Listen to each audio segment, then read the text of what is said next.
more storage. Good morning. Her arm swelled up. Like, blood just. Good morning. Sam is back. Okay, guys, we are actually getting kind of close here. Kind of looking over this, I think we'll finish the notes today. But I do have that day on that I talked about where we're going to look at political advertising on TV. Okay, so take a day on that and we'll kind of see where we wind up. Today is the 17th. When is your paper due? 24th? Okay, so what is that? Next what? Tuesday. Okay, week from today. Okay. What I don't want to do is give you a test and have your paper due on the same day. So we'll kind of see how that works. I am thinking for my history class, I have some history students that are in both of my classes. I tried to make a promise that I wouldn't give a test in both classes on the same day. So let's see how the things go today, and we'll see when the test is going to be. This is a shorter section, and you have all the notes. So it's not real challenging. I mean, this isn't not as much information as normal, right? Like we've had on the first two tests. So don't panic. Okay. So we did this yesterday. Talked about voter qualifications, why people don't vote. Okay. And I was talking about that when we left off, and I got distracted and started talking about Florida in my youth, okay, when I registered to vote. If you missed that, kind of funny. Apparently, we had parents watching, so awkward. So anyhow, time zone fallout, I think was the last thing I talked about. And with that, guys, if the election's taking place on November 3rd, and you start getting results in from the East Coast early, right? Let's say you're in LA, Los Angeles, not Lower Alabama, and you're stuck in traffic, okay? Which they have a lot of traffic there. And you're hearing on the radio that this candidate won all these states on the East Coast, and you're like, well, maybe I just won't go vote. We know who's going to win. Okay. That could happen. Okay. Sometimes bad weather will affect turnout. Okay. So there's one party that really likes to have bad weather on election day, like a big snowstorm would be great for one of the two parties and not great for the other. Any idea which would like hope for bad weather on election day? Republicans. Well, the highest rates of voters for Democrats are found where? In the cities. Okay, so if you're in a city, a lot of people in the big cities don't have cars. They take public transportation, that sort of stuff, right? And so, you can't get in your car in your garage and warm it up and get to the poll, but you may have to walk a few city blocks or hail a cab or something like that to go vote, okay? So that would suppress voting in the urban areas if you had a snowstorm or something like that. Does that make sense? It does affect turnout. Yeah. You talk about Midwest, like Michigan, Ohio, New York, it could definitely suppress turnout. Now, again, like I said before, yesterday, guys, with all this early voting and mail-in voting, we haven't done this before. Okay, now the early voting is relatively new. I would say it's been around for about 3 or 4 elections, presidential elections. But before that, everybody would go vote on that day, on that Tuesday. Of course, you could do mail-in ballots. Have been around for a long time, but you have to request those. So absentee ballots. Okay. Yeah, it could have an impact, but probably not this year, like in previous years. So a lot of this is changing, right? It means I have to change my notes. Okay. So anyhow, happy with the political world, just, you know, oblivious, doesn't affect me, not that big of a deal, I'm not gonna vote, okay? All right, so why do people vote? Why do the 58% that generally do show up to vote? And like I said yesterday, we don't really know the full, like, percentage of voters this year yet. But we did have a student yesterday that said like 90% in Sedgwick County, which is really unheard of. Okay. So the reason why people vote, the number one reason is political efficacy. Okay. Like people feel it's their duty, you know, as a citizen to go vote. Okay. That's something they should do. Okay. The closer the election, you know, like the polls are showing it's real close, people want to be involved in that competition. You know, I want to play a role in that. And so that could drive up voter turnout. Now, who is more likely to vote? Okay, this is just based on historical data, okay? Old people vote, okay? They understand the importance of it. You know what I mean? So that is a common thing. So both parties really have to pay attention to that. You know, they have to pay attention to the older population, okay? Married people tend to vote more often, have families, you know, pay taxes, you know, that sort of thing. The more education you have, the more likely it is you to vote. The longer you live in one location, the more likely it is you vote. The stronger your party affiliation, like I'm a hardcore Democrat, I'm a hardcore Republican, you might be more likely to vote. And the closer you live to your voting place. Now people who live in rural areas are used to driving to go get groceries or do anything, okay? So in the urban areas, this probably plays a bigger role because of how far you may have to travel to go vote, okay? But again, we start to begin to throw some of this stuff out because of how we're doing our elections now, okay? All right, so guys, this is general. This is stereotypical, not set in stone, okay? So when we look at voting behavior demographically, demographic is study of population, okay? So which type of people vote a certain way, okay? And so income and occupation, the higher your class, you know, like wealth, class, and education, the more likely you are. Okay, that's been, now obviously guys, there's a lot of people in academia, you probably know, that tend to be very to the left, okay? But that's academia, all right? Now, again, Trump threw a little bit of a wrench in this, okay? So what Trump did in 2016 was he got a lot of non-college educated people to vote, okay? And again, that's what helped propel him to victory, was getting some blue-collar folks that may not have college degrees, that work, you know, manufacturing, those types of jobs, that left the unions that are usually with the Democrats and voted for Trump, okay? And I guess, you know, there's always exceptions to this, okay? But generally, like your suburban people that live in, you know, bigger houses, have more money, tend to be more Republican, okay? But of course, there are exceptions, all right? Gender, okay? Between 1920, which was the first year that women were allowed to vote, okay? In 1980, no clear differences that women voted Democrat or Republican, okay? Since 1980, we have seen both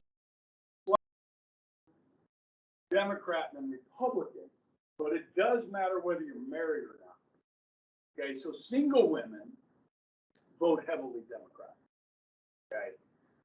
Married women vote more Republican. Notice I didn't say heavily Republican, okay? So it's not a huge difference with married women, but married women tend to vote a little bit more Republican, okay? And they did this time. What exit polls are showing is that fear that Trump was losing suburban married women was not the case. He actually did not lose ground there, okay? So that's kind of interesting, okay? Under the age of 30, of course, you tend to be more liberal, okay? If you guys go off to college, you might be conservative here at Bishop Carroll, but when you go off to college, some of you will turn into liberals, and then when you get out of college and start making good money, you'll start coming back to the Republican Party generally.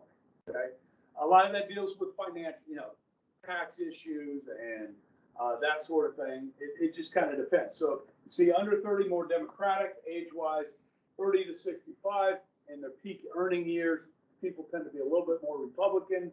Over 65, it does depend on your income. If you're on a fixed income over the age of 65, like really relying on Social Security for your subsistence, you're going to tend to be more Democratic. Okay. If you've saved during your lifetime and you want to make sure you keep more of that money, that the money you're pulling out of your 401ks or the money you're pulling out of your IRAs, your individual retirement accounts and stuff is not taxed, capital gains taxes are not too high, you're going to tend to be Republican, okay, because they like to keep those taxes low. Okay. Religious. Okay. Before 1980, Protestants were more Republican, Catholic more Democrat. Now that goes back to the age of the New Deal and Roosevelt, where you saw the New Deal really reach out to help those that were being affected by the Great Depression. Okay, and lots of people moved to the Democratic Party. So chances are your great grandparents, if they were Catholic, were Democrats. Okay. Your grandparents may still be that way, although they may have switched like the South switched. Remember I talked about the South just kind of flipped in the early 90s to red rather than blue, okay? So Catholics today, if you look at the numbers, guys, again, there are exceptions to this, okay? Practicing Catholics that go to Mass once a week, okay, tend to be more Republican. Basically, the more religious you are, the more Republican you are. Okay, and of course there are exceptions. Okay, I have a buddy that his sister is his sister is a sister. Okay, and she is like one of the most liberal people you'll ever meet. Okay, and obviously as a sister, she's devout, to God, so very religious. Okay. So obviously there's exceptions to that. Okay. So if you ever talk to Father Ed, okay, I don't know if you ever talk politics with Father Ed, okay, but he's pretty interesting to talk to. All right. But he leans one way for sure. Okay. So again, okay, so ethnic groups. As we've kind of talked about and discussed in this class, obviously racial minorities tend to vote more Democrat than Republican, right? Did Trump break through with African Americans? What the exit polls are showing is that he did reach close to 30% of African American men. He did not do well with African American women. Okay, more like 7% of African Americans. Okay. So Latino. Guys, it's weird because you look at these states and you look at Florida, and Florida, Trump did very well with the Hispanic community. There's a county, I don't know if I mentioned this, there's a county at the border in Texas, okay, which per capita is the most Hispanic county in the country. Okay, Trump won that county. But then you go to states like Arizona with large Hispanic populations, and it looks like Trump's going to lose Arizona, which has traditionally been a Republican state. Okay, and some of that is demographic change, more Hispanics voting. Some of that is people leaving California, moving to Arizona. Okay, or moving to Arizona from New York and other places north and bringing their Democratic vote with them. Okay, so that's always the concern in Florida for Republicans is all that migration from the north, the snowbirds fly down in the winter and vote, and they're Democrats, a lot of them. Okay, so that's kind of interesting. So ethnic groups, Asians are a split demographic. Again, it probably depends on where you're from as far as Asia goes. Okay, so like if you were a family that fled, communism, from Vietnam, I mean, chances are they're very anti-communist, anti-socialist, like Cubans would lean towards the Republican Party, okay? So it just kind of depends. Geography, okay? So you guys see the geography, right? The coasts tend to be Democratic, anywhere near large bodies of water, with the exception of the Gulf of Mexico, tend to be Democratic. It's something in the water. I don't know what it is. I'm kidding. But yeah, so you kind of look at the Bible Belt that runs through the South and through the Midwest, tend to be more Republican. Okay. Yeah. All right. Yeah. It seems like Democratic opinions, they favor low income, but then you get to like suburban and it becomes more Republican. But something I noticed is that when you pass middle class and get into like upper class, you switch back to Democrat. It seems like. I think, okay, so you're looking at, I mean, I think many of the super rich are Democrat. So you take your guys like, what's the guy, Warren Buffett, right, from Nebraska, Bill Gates, Jeff Bezos, who runs the Washington Post, the super wealthy, Hollywood, right? These actors that make millions of dollars tend to be very liberal. Now, I have a theory on that. I don't know if you want to hear it. It's called liberal guilt. It's liberal guilt. Like they feel guilty that they've accumulated all this wealth. So they want to give the money back. Well, they certainly can. You know what I mean? And some of them do great things with their money. You know, the Gates Foundation now, they do some things that I'm not. They do some good things, you know. I mean, like the Koch, Charles Koch, the Koch family, they do, I mean, very philanthropic. So it's hard to criticize. But yeah, if they want to pay more in taxes, there's nothing that says the IRS will not take more money from you if Warren Buffett wants to pay more in taxes. And I totally agree with a lot of people, the super wealthy, that feel that liberal guilt. The way our tax code is set up, guys, there's so many freaking loopholes. Yeah. You know what I mean? And so a lot of these people, take a guy like Mitt Romney, all right? Mitt Romney is super wealthy, okay? He gets most of his income from the stock market, from his investments. Okay? He doesn't like have a job the way he does now. He's in the Senate. But he doesn't, you know what I mean? He doesn't like run a company or anything and get a salary. He just takes money from his investments, takes that out to live off of. Okay, well, the capital gains tax right now is about 20%. So that's what he's paying. When he takes that money out of the market, he pays 20% on his gain. Does that make sense? But somebody that makes that much money, okay, somebody that makes $75,000 a year could be in the 28% tax bracket. So Mitt Romney's secretary that makes $75,000 a year, or administrative assistant, whatever you want to call it, sorry, I didn't mean to offend anybody, okay, is paying a higher tax rate than Mitt Romney, who's worth millions. Follow me? That tax code stinks, okay? Now, do I want the capital gains to go to 38%? Because no, when I retire and I start taking money out of mine, I don't want to pay 38% tax on what I've invested over the years. You know what I mean? So you've got to have some sanity with the tax code here. Get rid of some of these loopholes. Now, Biden wants to do some of this. So he's talking about those over 400,000. Okay? The fear gets when you start dropping that number down to people that are in the $250,000, and you start really going after those people with these high tax rates. Look, people that succeed, that do well, doctors, engineers, people that start saving early, investing early, entrepreneurs. Okay, guys, you can get rich in this country, but should you be punished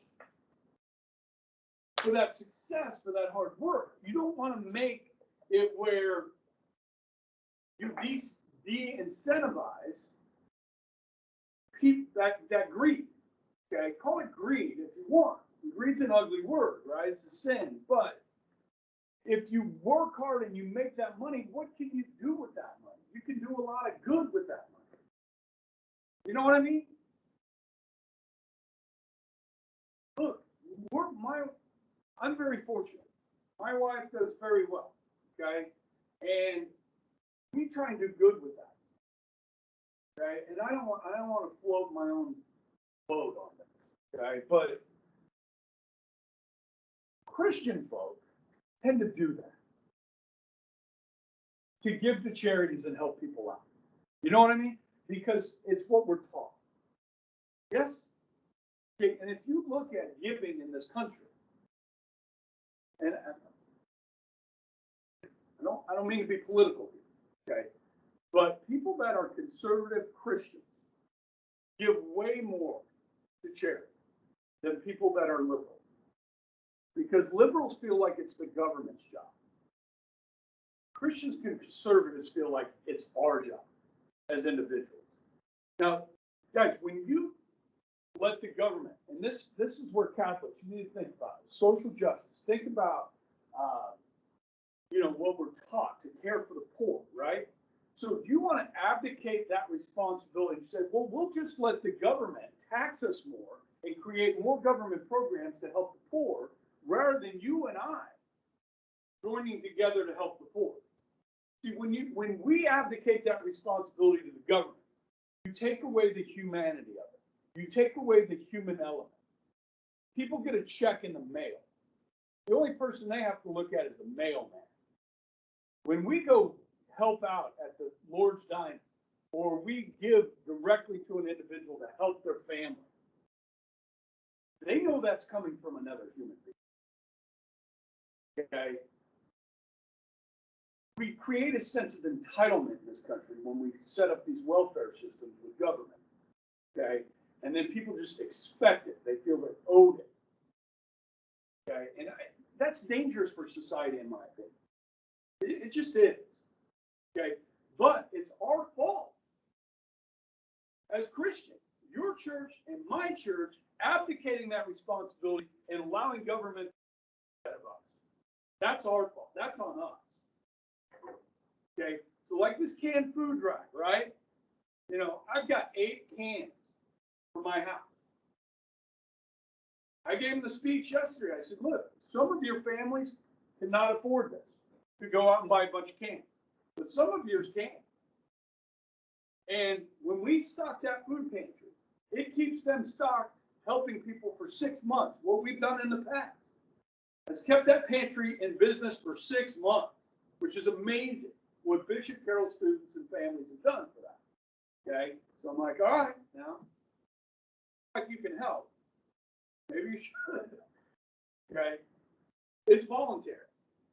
Okay? So that's what Lily and I are going to do after school today. We're going to buy cans. You guys hear something? What are you hearing? A beeping noise? Like anybody else hearing that? Yeah, somebody's like, yeah, I hear something. No, it's in my head.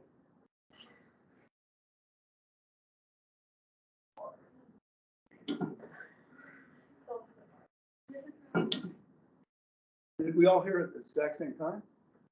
Or you've been hearing it? I feel like it's just like constant. Yeah. All right. So, okay. Yeah. One thing that I found, it's, if you look at tax brackets, it seems like the richer you are, the more taxes you pay, right? Oh, absolutely. But, it's middle class people, I think, and I'm not necessarily, I think that they pay more tax percentages than the super rich, because the super rich tend to, especially the Republicans, tend to be able to find loopholes. All the rich do. Yeah, Yeah, through the way that they use their money. Like I've heard like tax write-offs through business. Yep. Charities. Moving their money, creating separate organizations. Yep. Even I've heard you can use the losses that you have experienced as a company over the last year Yep. as tax write-off. Yep. And if you gain them back the next year, then your taxes can be basically zero. Yeah, yes, you are correct. So, if there's things like depreciation, that can be written off. So like if you own a company that has machinery, you can write off the depreciation of your capital. If you take losses, yes, you can, use those losses the following year to offset taxable income. This is, I mean, now on the business side, some of that is necessary because of the ebbs and flows of business cycles and so forth to try and keep businesses afloat. But some of it's just, it's insane, right? I mean, it's like, come on. You're I mean, creating how do these multi-billion-dollar companies not pay anything in taxes? Okay, it's just like Donald Trump, right? So Donald Trump's in real estate. So the real estate tax situation is different than other taxes. So like depreciation of real estate, or something, you take like in 2000, real estate values plummeted. Okay, so that's going to affect those people differently than others. And I had a friend that just bought a condo on the beach in Florida, and he paid $130,000 for it. The following year, it was worth like $70,000. And it's a $50,000 loss, or 60 in just a couple of months. So and then you're stuck with that. You're paying a mortgage. You're upside down in it. You're paying for something, and it's worth less than what you're paying for. Yeah, it's crazy. So I understand some of those laws, but I think if you're making profits, you should be paying taxes on those profits. So yeah, I mean, I'm pretty conservative when it comes to fiscal policy, but I don't like the fact that people get away with not paying taxes. I think that's wrong. I don't think we should subsidize companies like oil companies and stuff. Yeah. It creates an opportunity where too big to fail is a reality. Yeah. I heard this somewhere that when you're at the store and you can give us to foundation, does that help them with taxes? I think they're just setting that up where it would just go into an account that they're being corporately like corporate responsibility, just kind of like helping. It's good for the image of the company. Okay, so they're not necessarily giving any money that they made Themselves, no, they're just saying, hey, do you want to round up? I think it's technically your money, and so. Yeah, I get that. Yeah. I was Just rounding up.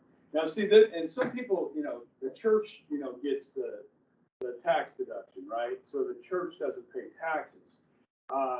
There's a lot of people that want to do away with that, and want to do away with being able to write off charitable giving. Because if say you owe $10,000 in taxes and you give $10,000 in charitable donations, you can write that off. Okay.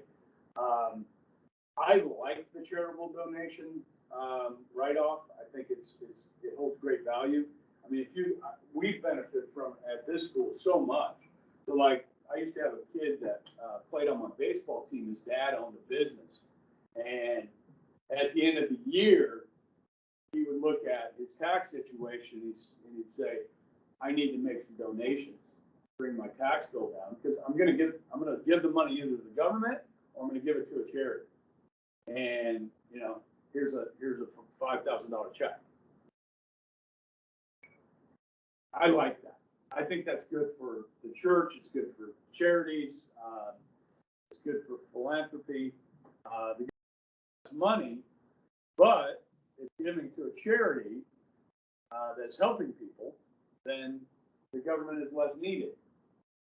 Look into your charity people though, because I think a charity, to be labeled as a charity, you only have to give away 8% of what you get. Yeah, it's crazy. So do your research, because you could just be giving to a company labeled as a Where charity. they're paying their employees big money. Yeah.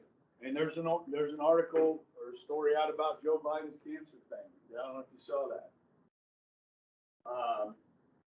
Almost all of it went to employee salaries of the cancer charity, not to cancer research. Yeah.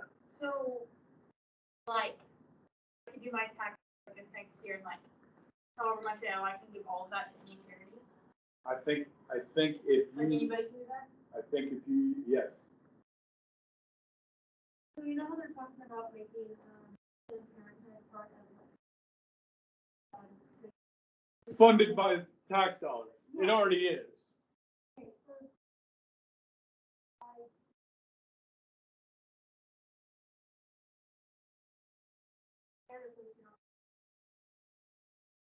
Man, I have to double check on that. Okay. Because There has to be. I know we give more in charity than we pay in taxes. And I know we still pay taxes, so I'll have to check on that. And wagers would probably be a good person to ask about. But I know it does decrease your tax bill. You can deduct that. You know what I mean? by the same amount, like, I don't know if you could go to zero. I think there has to be a minimum, like there's a minimum amount that you can still pay. or like it'll be like, this, like, it won't be like losing money to charity. Like, obviously you want to give anyway, but like, Right. it's the same amount of money just to the government or to a charity. In some up to a certain point, I Okay. think, yes. Let me look into that. Okay, let's knock this out right here. Okay, and we've already talked about polling. All right, so there's a couple factors. And how'd the polls do? And they weren't real good. Okay, so like when we looked at Pennsylvania, right? We saw polls that showed Biden up by 7, 5, 3. Now there were a couple that had it really close, right? Wisconsin, you had polls showing Biden winning by 9. Okay. Now, if you add up Wisconsin, Arizona, and Georgia right now, it's less than 50,000 votes between the two. Okay. Pennsylvania is quite a bit bigger than that, but it's still a percentage point or two. Okay. So they're still working on this, but the best polls are truly random. And we could look at some of those better polls that were more accurate, like Trafalgar, and look how they do their polls, okay? But it's hard to do it truly random because not everybody has a phone, a landline, so you may not get called. Now you have caller ID. This skews your data, okay? This is kind of interesting. Back in 1948, in the presidential election, it was Harry Truman versus Thomas Dewey, okay? And all the polls were showing that Dewey was going to win. And the reason was that because the rich people, which tended to be more Republican, had phones. And in 1948, a lot of people didn't have phones yet. And so they were calling people. Well, it was skewing the poll. When they went to bed that night, they thought Dewey was going to be president. In fact, the Chicago Sun-Times printed the front page, Dewey, wins the presidency, or Dewey defeats Truman. Well, when the West Coast votes came in, overnight, Truman won the election. One of the best political photographs of the century is Truman holding up that Chicago newspaper with a big smile on his face where it says Dewey defeats Truman and Truman won the election. Okay. So exit polling is something that we've kind of been talking about today about what, you get voter trends in that. Are people searching out the pollsters that are asking questions when you're leaving? How do we know if that's accurate? Okay. Those are the most common problems with polls. Okay. Is the question you're asking fair? Or is it understandable? So if you ask this question here, okay, Does it seem possible or impossible to you that the Nazi extermination of the Jews never happened? That's a confusing question, the way it's phrased, right? So the response to that was 6% of people thought the Holocaust never happened, okay, which is high, okay, because most people, a lot of evidence of it, okay? Now, if you're living in Iran, the leaders there will tell you it didn't happen, okay? Do they interpret the responses accurately? Is it reported in a way that's understandable? Okay. There's been a lot of, attacks on these polling companies. Look, they could be using this as a way to suppress Republican vote by showing that Biden is way ahead and Trump has no chance. So people are like, well, I'm not going to go vote. Trump doesn't have a chance. But some people think that these polls are being used and reported for political purposes, okay, to drive an agenda. Polling size, guys, this is pretty important. One of my favorite math classes I ever took, and I didn't do well in math. When I got my business degree, I had to take a class called statistics, okay? And for me, trying to find that relevance in algebra, like, how would I ever use this? My wife says she uses it, okay? She uses algebra. I don't know how. Okay, geometry, I could see that, like if you're in construction or something, right? You're building stuff, measuring square footage, I can see that. But relevance here for statistics, I thought was pretty cool because you can do a lot of things with statistics. Okay, you can forecast, you can analyze, and dig into different things with statistics. Okay, so when you look at polling size, you want as large as you can afford, but it's expensive. Because a lot of people won't answer the phone, so you just got these people calling and calling and calling. All right, that's expensive. So you want accuracy. So this, remember this? 1 over the square root of the sample size is going to give you your margin of error. Okay, we did this the other day, or a couple weeks ago, right? So you're going to see your plus or minus your margin of error, depending on how many people you sample. Okay. So usually, if it's about 1,000 people, the margin of error is going to be about 3%. Okay. Those of you that know how to do math and use a calculator, it's pretty easy to plug in different numbers into that formula and get the margin of error. Okay. The fact is, if you go to 10,000 people in your sample, you're only going to bring your margin of error down by like a percentage point or maybe 1.5. Okay, so it doesn't really make sense to poll 10,000 people, how expensive that would be when you're only changing your margin of error that small. That makes sense. Okay. But again, these other factors need to be present, random nature of it. Okay. And then you get into things like, are you polling the right number of Democrats and Republicans based on the number of registered voters in each party? There's so many factors that can get this wrong. So I think if you go back and look at realclearpolitics.com and look at those polls prior to the election, certain companies have better methodology than others. And some companies just have bad methodology. They're way off. Okay, like 10 points. Okay. I brought it up the other day in South Carolina. The Democrats thought they had a chance in the Senate race there against Lindsey Graham. And they poured tens of millions of dollars in there. The Democrat lost by 10 points.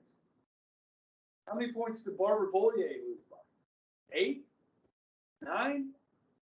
Think about how much money the Democrats spent on her campaign and lost by 9%. The polling was off. I mean, you're not going to spend that kind of money if you don't think you have a chance to win, right? That would be insanity. And I don't know if you saw my lecture yesterday. I think Mark Cuban brought up a really good point. We're talking about hundreds of millions of dollars that we're wasting on these political campaigns that could really go, if you send it to charities, that could really help these people. Maybe we should think about that. Because the amount of money is becoming insane. Maybe we can use those send those packages. Yeah. Yeah. Help people, small businesses out. Okay? Help people out that've lost their job. About power, right? About who controls the Senate, about who controls the House, who controls the White House. About power. It's about the state legislature. Guys, we've got the census is winding down, and 2022, guys, we're drawing all new districts, 435 of them. Going to be redrawn across the country. Okay, that's called gerrymandering. We'll talk about it in the next chapter. Okay, so tomorrow, I'm sorry you won't be here for it, but you guys can pull up the website too if you want. It's called livingroomcandidate.org, and I'm going to go through some of those videos. What's today? Tuesday? Okay. So Thursday I do that.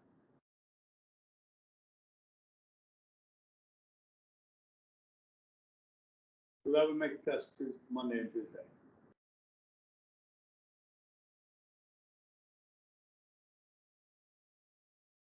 Is everybody giving you a test on Monday and Tuesday? I have like 2 tests this Thursday. Okay, so you probably won't get another of those. Well, yeah, but then I have at least one. This test isn't that bad. If you study, guys, you should do good. I mean, if you don't study, like, well, it's not as hard, I'm not going to study, then you won't do good. You know what I mean? It's just relative. So you'll be fine if you study. Okay, you should do good. You got all the notes. Everything comes from the notes.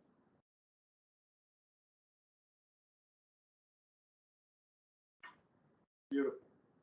Hey, see you guys Thursday. Not you, Sam.